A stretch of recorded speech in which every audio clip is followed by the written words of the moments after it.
السلام علیکم ورحمۃ اللہ وبرکاتہ۔ دوستو، میں مدرسہ تحفیظ القرآن کے جانے مانے بچے کو تقریر کے لیے دعوت دے رہا ہوں۔ آپ حضرات بالکل سنتے ہیں، دعاؤں سے نوازتے ہیں۔ جو بات آپ کو سمجھ میں آ جائے کہ بچے نے صحیح کہا ہے، در حقیقت سچی بات ہے، تو اس پر عمل کرنے کی بھی کوشش کریں گے۔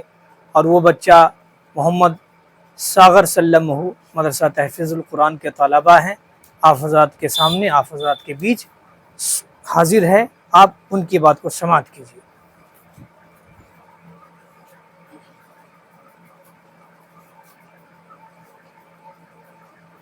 الحمدللہ نحمدہ ونصلی علی رسولہ الکریم، اما بعد، قال النبی صلی اللہ علیہ وسلم: تنکح المرأة لربع لمالها ولحسبها ولجمالها ولدینها فاظفر بذات الدین تربت یداک۔ برادران اسلام و محترم حاضرین اور میرے پیارے ساتھیوں، السلام علیکم ورحمۃ اللہ وبرکاتہ۔ وعلیکم السلام ورحمۃ اللہ۔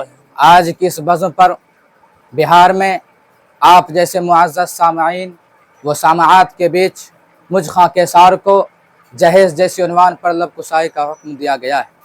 یہ عنوان ایسا کربناک ہے جس کا نام سنتے ہی دل کانپ اٹھتا ہے، رونگٹے کھڑے ہو جاتے ہیں، بدن پر کپ کپی طاری ہو جاتی ہے، زبان پہ قابو اور قلم ساکت ہو جاتے ہیں۔ محترم بزرگوں، جہیز اس وقت ایسا ناسور بن گیا ہے جس کے خلاف زبان کو حرکت دینے سے قبل 1000 بار سوچنا پڑتا ہے، کیونکہ جہیز کا رواج گھر گھر عام ہے۔ حتیٰ کہ وہ شخص جس کے گھر میں چولہا جلانے کے لیے کچھ نہیں ہے، وہ بھی اپنے بیٹے کے شادی میں لڑکی کے باپ کو قسم قسم کے پکوان کا آرڈر کرتا ہے۔ جس کے گھر میں مہمان کو بیٹھانے کی جگہ نہیں ہے، وہ بھی لڑکی والوں سے بنگلے کا سوال کرتا ہے۔ جس کے گھر میں خود کے بیٹھنے کے لیے بورے اور چٹائی میسر نہیں، وہ گدوں کا مطالبہ کرتا ہے۔ جو در در کا بھکاری ہے، وہ بھی لڑکی والوں سے سامان، جہیز، نقد روپے اور گاڑی کا مطالبہ کرتا ہے۔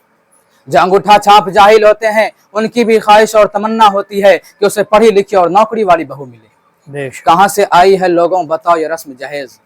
کہاں سے آئی ہے لوگوں بتاؤ یہ رسم جہیز؟ خدا کے دین میں جن کا کوئی چراغ نہیں۔ دردمندان اسلام، جہیز کی لعنت گھر گھر کی کہانی ہے، ہر فرد اور ہر خاندان اس میں ملوث ہے۔ کون نہیں جانتا یہ جہیز ایک بڑی رسم ہے، لیکن کام تو اس وقت بنے گا جب اس کے نقصانات کو جاننے والے اس پر عمل کریں گے۔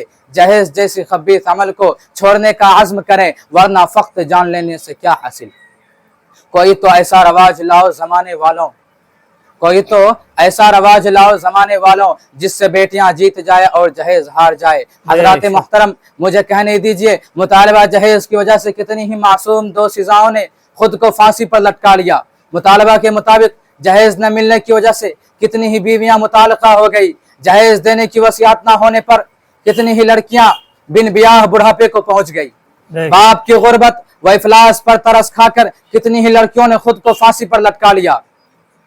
جہیز کا نام سن کر کتنے ایسے غریب باپ ہیں جنہوں نے پیدا اس سے قبل یا پیدا ہوتی اپنی معصوم بچوں کا گلا گھونٹ دیا۔ طلب جہیز نے چھین لی ان کی تمام خوشیاں، طلب جہیز نے چھین لی ان کی تمام خوشیاں۔ دیکھو اداس بیٹھی ہے حوا کی بیٹیاں۔ ایک مرتبہ کا واقعہ ہے کہ شیخ طریقت حضرت مولانا ولی رحمانی نور اللہ کی خدمت میں ایک شخص تعویذ لینے آیا اور کہا کہ میری بیوی پاگل ہو گئی ہے۔ حضرت مولانا نے دریافت کیا، آخر تم نے حضرت مولانا نے دریافت کیا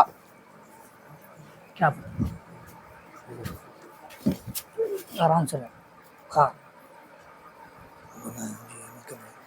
ایک مرتبہ کا واقعہ ہے کہ شیخ طریقت حضرت مولانا منت اللہ رحمانی نور اللہ کی خدمت میں ایک شخص تعویذ لینے آیا اور کہا کہ میری بیوی پاگل ہو گئی۔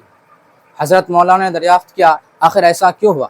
اس شخص نے جواب دیا کہ اللہ تعالیٰ نے مجھے لڑکیوں سے نوازا تھا، میں انہیں زندہ درگور کر دیا، پھر اسی طرح دوسری لڑکی پیدا ہوئی، ان کے ساتھ بھی یہی معاملہ کیا، اسی طرح تقریباً 7 لڑکیاں پیدا ہوئی، میں انہیں زندہ درگور کرتا رہا، اسی بنا پر میری بیوی پاگل ہو گئی ہے۔